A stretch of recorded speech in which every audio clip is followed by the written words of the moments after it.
Did you know that approximately 62% of American households have at least one pet?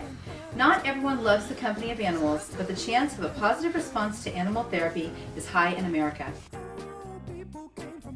Animal-assisted therapy is a newer practice that has underlying principles that date back to the beginning of time. York Retreat in England, an establishment that was founded by the Quakers for the treatment of mental illness, was the first to document the use of animals as an adjunct to therapy. Man has always found companionship in animals.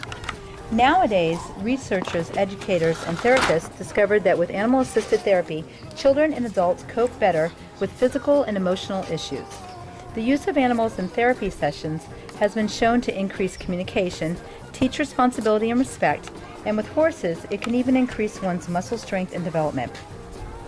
Animal-assisted therapy increases communication because the mere presence of an animal creates, in most people's minds, an environment of comfort and safety, and the animal serves as a catalyst for human communication. With equine therapy, the muscles of the patients are strengthened. Sitting on a horse as it walks simulates the movements that a person's hips make as he or she walks. As the patient rides, the therapist manipulates the horse to produce the desired movement.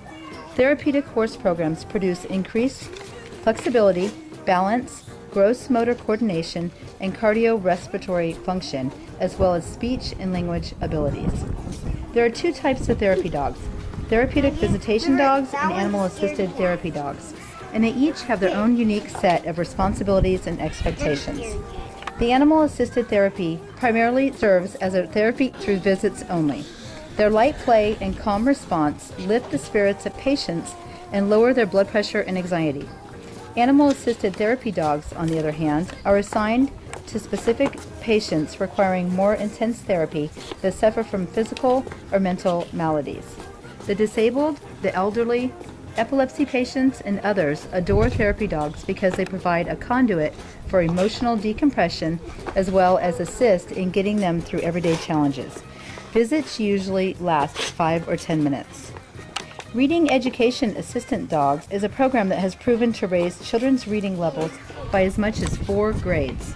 Parents of children with disabilities can turn to these programs to help their children practice life skills, provide motivation when working on skills and tasks, boosts self-esteem, develops muscle strength, and serves as a platform for social interaction. Animals are also used to help with abused children. Studies have found that there is a cycle between neglect and abuse. A factor in this cycle may be related to poor mental perceptions of abusive and neglectful parents that were learned when they were abused as children themselves.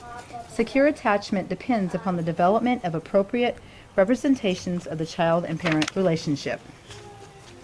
Animals can help an abused child in many different ways: to gain the trust of children who have little reason to trust adults, to facilitate change in the child's mental perceptions and strategies and reactions, to raise the child's self-esteem through interactions with the animals, to develop the child's ability to empathize, and to help the child work through the salient and threatening issues concerning their difficult life situation.